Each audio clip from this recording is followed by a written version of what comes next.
चारधाम यात्रा से पहले देहरादून ऋषिकेश में मॉक ड्रिल की गई। आपदा प्रबंधन की तैयारियों की बड़े स्तर पर जांच हुई।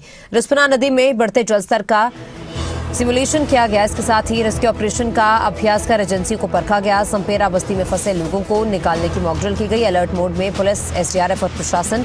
बिजली विभाग ने नदी संपर्क लाइन पर भी अभ्यास किया। आपात स्थिति में त्वरित प्रतिक्रिया की क्षमता जांची गई।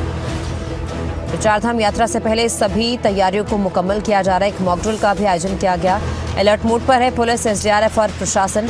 बता दें कि बिजली विभाग ने नदी संपर्क लाइन पर अभ्यास किया है। आपात स्थिति में त्वरित प्रतिक्रिया की क्षमता जांची गई है। तो राष्ट्रीय आपदा प्रबंधन प्राधिकरण है और राज्य का, दोनों के सभी लोग मिलकर आज इस मॉक ड्रिल में हिस्सा ले रहे हैं। क्या परेशानी आ सकती हैं चारधाम यात्रा में, किस तरह की सिचुएशन आ सकती है, किस तरह की व्यवस्थाएं हो सकती हैं, उन सब पर यहाँ विस्तृत रूप से चर्चा की। अधिकारियों ने केवल चर्चा नहीं की, अभी तो प्रैक्टिकल उन जिलों में कैसे हम कर सकते हैं। वहाँ के सारे डीएम्स जुड़े हुए हैं, वहाँ जहाँ सिचुएशन हमने एक प्लान किया उस सिचुएशन में हमारे अधिकारी जुड़े हुए हैं, उसमें साथ साथ हमारे सारे फोर्स के लोग जुड़े हुए हैं, यहाँ भी सारे लोग बैठे हैं। तो एक उसको हम कैसे प्रबंधन में ला सकते हैं कि इस पर विस्तृत रूप से पूरे दिन की एक मॉक ड्रिल है। और वास्तव में एक चारधाम यात्रा से पहले इस प्रकार की मॉक ड्रिल इस यात्रा की सफलता के लिए एक नितांत आवश्यक है।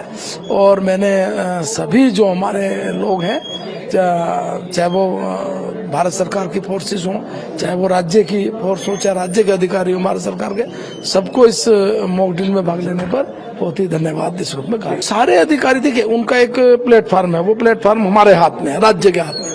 राज्य को जो जरूरत पड़ेगी वो बात करेंगे उनसे, लेकिन वो एकदम तुरंत तैयार है इस चारधाम यात्रा को लेकर। ये समन्वय की आवश्यकता है। वहाँ हमें किस चीज की आवश्यकता है, मान लो एकदम हमें जरूरत है हॉस्पिटल की, तो हमारे हॉस्पिटल के जाने के लिए जो लोकल हमारे लोग हैं वो काम करेंगे। वो कौन लोग हैं ये तय है। फिर सेकंड पोस्ट में हमारी फोर्स काम करेगी, वो तय है। अगर हमें आवश्यकता है इस बीच में कहीं से हेलीकॉप्टर मंगाने की, तो वो इतना रिक्वायरमेंट इतना रिक्वायरमेंट पूरी होगी, इतना वो प्रारंभिक तौर पर उस काम को कंट्रोल करेंगे।